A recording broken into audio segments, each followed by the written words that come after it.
Merci, en tout cas, nous nous retrouvons encore aujourd'hui, lundi, début de la semaine, comme toujours, pour analyser les questions d'actualité, parce que vous savez, en tout cas, c'est ici, pas ailleurs, n'allez pas ailleurs. Soyez ici, c'est ici la pertinence, c'est ici l'objectivité. En tout cas, nous vous remercions. Il est vrai que le samedi, on n'a pas été ensemble, le dimanche non plus, depuis vendredi, on se retrouve aujourd'hui. Et aujourd'hui, nous avons à dire, et nous devons dire. Nous avons reçu beaucoup d'appels de nos frères et sœurs qui habitent aujourd'hui au Canada pour la dernière émission. En tout cas, il y a eu beaucoup d'encouragement, beaucoup de congratulations, des orientations même du travail. En tout cas, merci beaucoup. Et nous voulons, j'ai toujours souhaité que les Belges, les Congolais qui habitent la Belgique se distinguent parce que c'est là qu'il y a beaucoup de Congolais. Et voilà, on se retrouve encore aujourd'hui. Nous allons penser à nos frères et sœurs à l'est du pays. Et vous avez suivi ce qui s'est passé en Ituri. Nous avons parlé la fois dernière. Nous devons continuer à encourager nos forces armées qui sont à l'est, qui sont au front, en fait, qui se distinguent aujourd'hui. Et pour cette occasion, il faut savoir dire merci au président de la République qui réforme aujourd'hui l'armée. L'armée qui était pratiquement détruite du fait que nous avons été infiltrés par les Rwandais et par leurs complices qui étaient ici. Et voilà, merci beaucoup. Et nous pensons que dans les temps à venir, nous serons à mesure de récupérer les parties jusqu'ici occupées par ces envahisseurs, ces tueurs, ces assassins qui sont jusqu'ici sur le sol de la République démocratique du Congo. La dernière émission, nous avons démontré effectivement l'implication de l'Ouganda, parce qu'il y a un rapport des Nations Unies sur cette question, bien que nous parlons souvent du Rwanda, oui, mais en même temps, nous devons savoir dire que l'Ouganda aussi est responsable de ce qui se passe aujourd'hui sur les sols congolais. Voilà, mais aujourd'hui, nous revenons sur la question d'abord de la clôture de la session ordinaire à l'Assemblée nationale avec beaucoup de questions préoccupantes. Mais nous ne manquerons pas aussi aller au ministère de la Justice avec 2 décisions prises par le ministre de la Justice, Constant Mutamba. Hier que j'appelais petit frère aujourd'hui avec beaucoup de références, Excellence, ministre d'État. En tout cas, merci. C'est autour de ces 2 thèmes, parce qu'à l'Assemblée nationale, nous avons la réponse de l'Assemblée nationale sur le réquisitoire du procureur près la Cour de cassation sur le dossier de fourrage avec prétexte qu'il y a eu surfacturation. Et là, la personne visée, c'est le ministre, l'ancien ministre des Finances, Nicolas Kazadi, qui aujourd'hui est aussi député national. Il y a aussi cette question qui fait débat sur le montant que recevrait ou commencera maintenant à recevoir un député national en termes d'émoluments. Hier, on a eu le débat 21 000 $, 33 000 $, 11 000 $, et finalement, le président de l'Assemblée nationale nous a passé une communication comme pour dire aujourd'hui, le député national touchera 14 millions de francs congolais, équivalent de 5 000 $ américains. Est-ce que c'est vrai? Est-ce que c'est faux? C'est ce qui fait le débat aujourd'hui. Nous allons également analyser avec vous. Parce qu'au niveau de la justice, 2 décisions. La première décision, c'est en tout cas injonction d'engager des poursuites contre les auteurs de nuisances sonores. Là aussi, c'est un grand débat parce que ces mesures ont été toujours prises, mais l'application qui pose problème. Et l'autre injonction, c'est d'engager des poursuites contre les auteurs de pratiques déviantes à caractère sexuel, homosexuel. Là aussi, nous allons creuser sur le plan des droits. Est-ce qu'il y a des dispositions qui permettent en fait aujourd'hui au procureur de prendre des décisions ou pour poursuivre alors des gens qui pratiquent l'homosexualité? Voilà, c'est autour de ça. C'est ici, pas ailleurs. C'est ici. L'Assemblée nationale est allée en vacances parlementaires. Là aussi, j'ouvre une autre brèche. Qui est député? Vous êtes député à l'Assemblée nationale. Vous ne savez jamais prendre parole, aucune initiative. Quelle est votre production parlementaire? Mais alors, pourquoi vous êtes parti à l'Assemblée nationale? D'autres vont trouver prétexte, non, Pascal, le travail c'est à la commission. Je dis c'est faux. Passez en plénière, prenez parole, défendez, initiez des lois qu'on vous comprenne. Mais si vous êtes là pour acclamer, parce que vous êtes beau, et vous êtes belle, et vous dites, je suis député national, et ça ne suffit pas. On ne nous a pas envoyé là pour acclamer, pour vous asseoir. Hier, nous avons des images des députés qui dormaient. Aujourd'hui, ils ne sont pas rentrés. Parlementer, défendez. C'est tout ce que la population attend de vous. Et on vous a envoyé pour ça, défendre la cause de la population. Et voilà, ils sont en vacances parlementaires. Ils auront, je crois, 3 mois. Ils vont revenir. Et ils vont revenir avec des rapports. Mais le jour de la clôture, il y a eu beaucoup de dossiers traités en urgence d'ailleurs. Nous avons suivi la communication du président de l'Assemblée nationale, Vital Kamerhe, sur les émoluments des députés. Il dit, à partir de ce jour, le député touche 14 millions de francs congolais. Et il s'adressait à l'opinion pour que les gens comprennent. 14 millions de francs congolais, équivalent de 5 000 $ américains. Alors Pascal a commencé à sourire quand j'ai suivi ça. Monsieur Vital Kamerhe, moi je vous aime. J'ai vu que vous distinguez lorsque vous êtes à l'Assemblée nationale. Dans la gestion de l'État, ça n'a pas bien marché. Ça n'a pas bien marché. Mais quand vous êtes à l'Assemblée nationale, je comprends, peut-être il faut, mais... Il a appelé ou écrit, vous avez écrit à l'ONG qui avait prétendu que les députés auraient reçu des sommes faramineuses, de venir ici à l'Assemblée nationale, les portes sont ouvertes, qu'il nous apporte ses preuves et qu'il consulte nos livres au niveau de la comptabilité. Sa réponse, il ne sera disponible qu'en début, la première quinzaine du mois de juillet. Mais pour écrire sur les réseaux sociaux, il était disponible. Et ceci doit cesser parce que ceci peut conduire au pénal. Et le procureur, puis la Cour de cassation, doit se préparer puisqu'il y aura beaucoup d'actions dans ce sens-là. Je n'accepterai pas qu'on puisse ternir l'image d'une aussi grande institution de la République. Donc je voudrais dire à haute intelligible voix que le salaire du député est de 14 millions de francs congolais, tout avantage confondu. Aller dans les banques, ça se passe au niveau de la banque, et alors cessez d'inventer des histoires. Je voudrais vous remercier, vous, honorables députés, d'avoir accepté que votre salaire qui était rejeté par la population soit divisé par 2. Et là, c'est un geste de patriotisme, vous devez vous applaudir. Je vous ai dit que sans sacrifice, nous ne ferons rien. Madame la Première ministre, nous tenons à vous rassurer qu'on ne va pas vous demander une augmentation des salaires des députés. C'est ma parole. Pendant tout cet exercice budgétaire, nous serons ensemble, comme vous l'avez souhaité. Nous allons échanger sur des questions essentiellement qui touchent le bien-être du peuple congolais. L'accomplissement de votre programme pour que notre pays, finalement, recouvre sa place naturelle qui est celle des locomotives du décollage de l'Afrique subsaharienne et son rôle dans le monde en ce moment de réchauffement climatique. Le Congo a...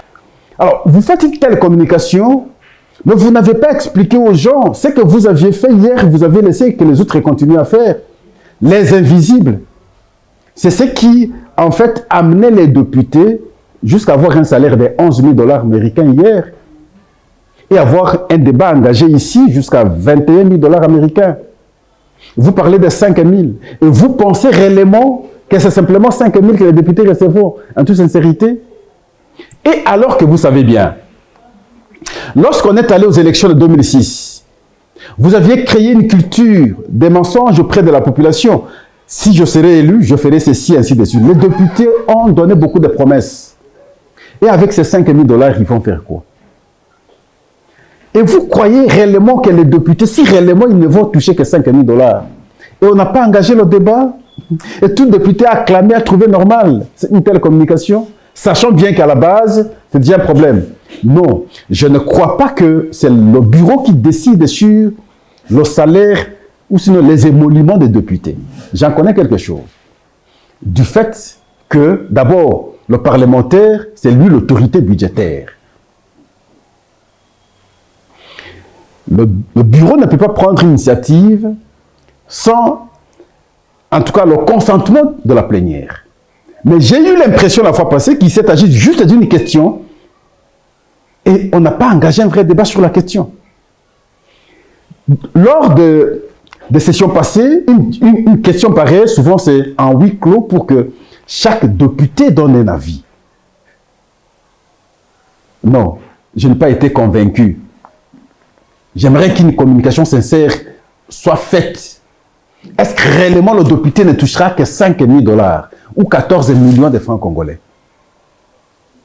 Et face à ces multiples occupations, à ces multiples défis, avec ces 5,5 $, va-t-il les résoudre?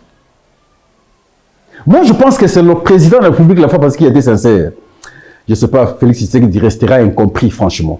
Il a dit la fois passée, mais le député national a plusieurs défis qu'il faut l'honorer, le mettre dans des conditions telles qu'il doit appuyer les actions même du gouvernement. Ça, c'est le président qui l'a dit. Il restera incompris. Mais nous qui savons les comprendre, hélas, l'exploitation n'est pas conséquente. En tout cas, merci. Mais nous osons croire que c'est une vraie communication et nous allons veiller de près parce que le débat, nous l'avons engagé en 2022. La loi des finances de 2022 stipulait clairement que le député national touche 11 000 $ américains. Je ne sais pas quel genre de gymnastique à ce moment, à partir du moment où le budget a augmenté, et qu'on rabatte, divisé par 2, ce que le député touchait hier. Et que cela avec un consentement sans débat des députés. Au moins qu'on ne soit pas à mesure d'analyser les faits. Mais si on est un averti, je crois qu'on peut mettre beaucoup de gants avant de croire à une telle communication. En tout cas, merci. Mais sinon, tout Congolais souhaite que ça soit ainsi aussi. Et ça pourrait aussi réduire l'engouement lorsqu'on va aux élections. Tout le monde rêve d'être député pour avoir beaucoup d'argent. Si c'est dans ce sens-là, alors à ce moment-là, nous ne pouvons qu'acclamer et encourager. Cette fois-là, ce sera alors une grande distinction du régime par rapport à ce que nous avions connu hier avec Joseph Kabila, où visiblement le pays connaît des dysfonctionnements à tous les niveaux. L'autre élément à l'Assemblée nationale, c'est cette autorisation accordée par cette Chambre au procureur de pouvoir initier des poursuites contre l'ancien ministre des Finances, l'actuel député national, Nicolas Kazadi, reproché de surfacturation sur le dossier de forage. Là aussi, je veux porter une précision. Quand vous lisez le réquisitoire du procureur, nulle part il a été mentionné de lampadaire. Non. Ici, on parle spécifiquement des forages. Il faudrait aussi fixer l'opinion que c'est le ministre des Finances qui est allé vers la justice, vers la Cour de cassation. Non, j'entends les gens parler, c'est devenu débat de société, j'aimerais sauver mon honneur. Et il est allé auprès de la Cour de cassation. Je pense qu'il mérite des encouragements, des félicitations. Parce que c'est un député, et la Cour ne pouvait pas prendre de telles initiatives sans consulter maintenant sa Chambre. Et c'est comme ça que la Cour a demandé cette autorisation auprès de l'Assemblée nationale. Et maintenant que l'Assemblée a accordé, il faut aussi fixer l'opinion. Hier, la justice n'autorisait pas que l'ancien ministre sorte même du pays. Mais vous avez suivi l'Assemblée dire il faut laisser le ministre libre de ses mouvements, ou l'ancien ministre, je veux dire, libre de ses mouvements. Ça sous-entend simplement qu'il a exprimé la volonté d'aller en justice, d'affronter la justice. En d'autres termes, peut-être qu'il ne serait proche de rien. Mais je pense que nous devons attendre. Parce que pour cette question, je prends par exemple le volet lampadaire, même si dans le réquisitoire on n'a pas fait allusion. J'expliquais la fois passée. Je n'ai pas dégagé la responsabilité du ministre, de l'ancien ministre. Parce qu'il fallait tenir compte des taxes ici, chez nous. Et lorsqu'on signait le contrat, on n'a pas pris en compte de toutes les taxes et on n'a pas dit que le partenaire paierait ou prendrait en charge ces taxes. Et quand c'est arrivé, ça a perturbé ce qui a été fait comme calcul au départ. Mais je ne crois pas, de mon point de vue, ne fût-ce que pour cette question-là, être à mesure de dégager la responsabilité du ministre ou de l'ancien ministre. Pour les forages, honnêteté scientifique m'oblige, je n'ai pas mené d'enquête là-dedans. Mais dans le cas d'espèce, nous allons entendre ou suivre la justice, comment il va, où elle va mener ces investigations. D'autres m'ont appelé, c'était hier d'ailleurs, pour me dire, mais bon, Pascal, nous aussi nous vous attendons. C'est comme ça qu'ils se sont adressés à moi. Nous vous attendons. Vous aviez fait le procès de Caméré, vous l'avez médiatisé, et nous attendons aussi que le procès contre Nicolas Kassedi soit médiatisé. Non, vous n'avez pas raison. Je veux vous rappeler qu'à l'époque, c'était Caméré qui avait sollicité, estimant à son temps qu'il n'était pas responsable. Il fallait faire passer ses opinions à la nation, comprendre qu'il est il n'est pour rien. Et c'est lui qui avait sollicité cette autorisation et on l'avait accordée. D'autres vont me dire, et ils m'ont dit, mais Kazadé est lâché par le président de la République. Non, le président n'a pas d'amis. Le président de la République n'a pas d'amis. Et d'ailleurs, même son appartenance politique aujourd'hui, voilà, il n'a pas d'amis. Il n'a pas porté hier entre ses bras pour dire aujourd'hui il a lâché. Non. Vous devez vous en souvenir qu'hier, c'était son directeur de cabinet qui est parti et pour ne pas rentrer et qui a fait la prison. Et ici, des questions de détournement. À ce jour où l'UDPS au pouvoir, je pense qu'il faut encourager parce que ce sont des cas que nous n'avions pas connus hier. Les détournements hier étaient secrets. Mais aujourd'hui, c'est à la portée de tout le monde. C'est une avancée incroyable. Mais les gens ne savent pas communiquer. Tous les détourneurs d'hier sont libres aujourd'hui. Ils sont devenus des millionnaires au détriment de la nation. Mais aujourd'hui, quand vous détournez, la première sanction est morale. On expose votre nom. Et ça touche à votre crédibilité. Ça, c'est l'actif de l'UDPS. D'autres disent, mais oui, mais le retour de l'argent détourné n'est pas observé. Non, mais ce n'est pas qu'on va venir, bon voilà, nous avons l'argent et puis la population, regardez ce qu'il a détourné, nous avons restitué. Ça ne se passe pas comme ça. Encourageons. C'est de cette façon que nous aurons des bons gestionnaires hier. Je sais que la pensée d'Héraclite d'Éphèse, tout coule, tout passe, rien ne demeure. Aujourd'hui au pouvoir, demain ne sera pas au pouvoir. L'UDPS, longtemps à l'opposition hier, sait comprendre cela. C'est la différence entre l'UDPS et d'autres partis politiques qui ont géré le pays hier. En tout cas, merci. Nous allons suivre cette question. Mais je pense que seule la justice pourra nous dire effectivement qu'est-ce qui s'est passé. Et c'est là où je dis aussi à M. Alenguete, j'encourage le travail, mais ne faites pas trop votre pub personnelle. Il s'agit du travail du chef de l'État. Vous avez été nommé par le président de la République. Cet actif revient au président de la République, ce n'est pas à vous, individu. Essayez de faire, essayez de vous détacher un peu. Mettez le président au premier plan. Vous allez venir au second. Ce serait une bonne chose. Nous allons maintenant au ministère de la Justice. À peine nommé, à peine investi. Et déjà, il y a des arrêtés en termes de décision, d'orientation, d'injonction pour réguler la société. Je dis, espérons peut-être que c'est un bon départ déjà. Constant Moutamba, il prend, comme je le dis, en termes de décision, en termes d'arrêté, je veux dire décision ici, 2 décisions, non mais plutôt en termes d'injonction, 2 décisions en termes d'injonction. La première, comme nous l'avons dit au début, Injonction d'engager des poursuites contre les auteurs de pratiques déviantes à caractère sexuel et homosexuel. D'abord, je l'encourage parce qu'aujourd'hui, quand vous prenez votre téléphone, vous allez sur Facebook et que l'enfant est à côté, vous ne saurez pas ouvrir, c'est honteux. Ce qu'on appelle, je ne sais pas, influenceur ou influenceuse, ce qui nous affiche, en tout cas, c'est très anormal. Et avec cette pratique d'homosexualité aussi, qui commence à prendre corps chez nous, et c'est à l'antipode de nos us et coutumes. Mais c'est systématisé à l'Occident.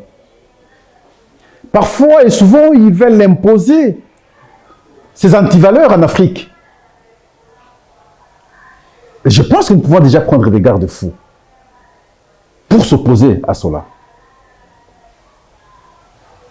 On ne peut pas chanter la sexualité à la face du monde, comme si, bon, voilà, ça cadre avec nos valeurs.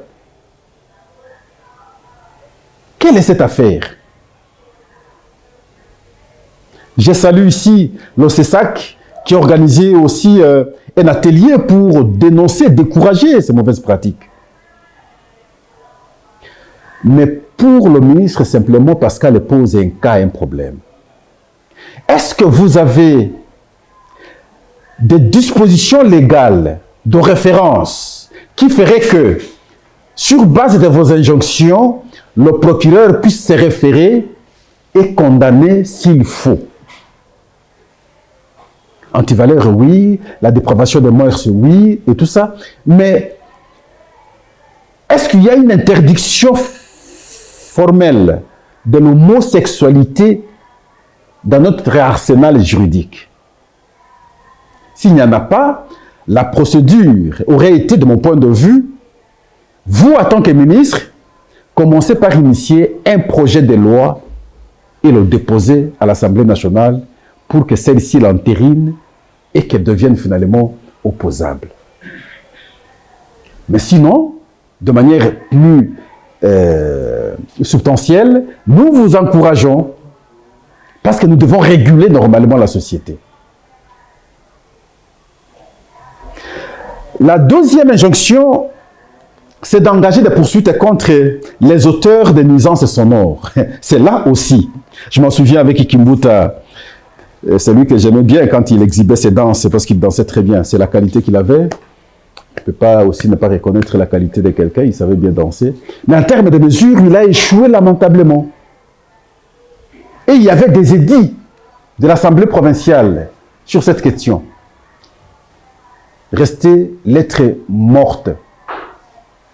Même à l'Assemblée nationale, il y avait des initiatives comme ça. On n'a jamais réussi. Les pasteurs ont leur lobbying. Ils font souvent pression. J'ai suivi un pasteur la fois passée dire, mais comment on ne peut pas fermer? La porte de l'église ne peut pas être fermée. Même pas pour 1 heure. Elle doit être toujours ouverte. S'il faut chanter, vous devez chanter à longueur de journée. Waouh! Et nous allons voir si cette application sera respectée. Cette injonction sera respectée. Nos bars, le langage élémentaire, nos bars ici, on a dit, bon voilà, ils ne peuvent ouvrir que de 16h, 17h, je pense, Augustin, jusqu'à 22h. Mais aujourd'hui, qui respecte?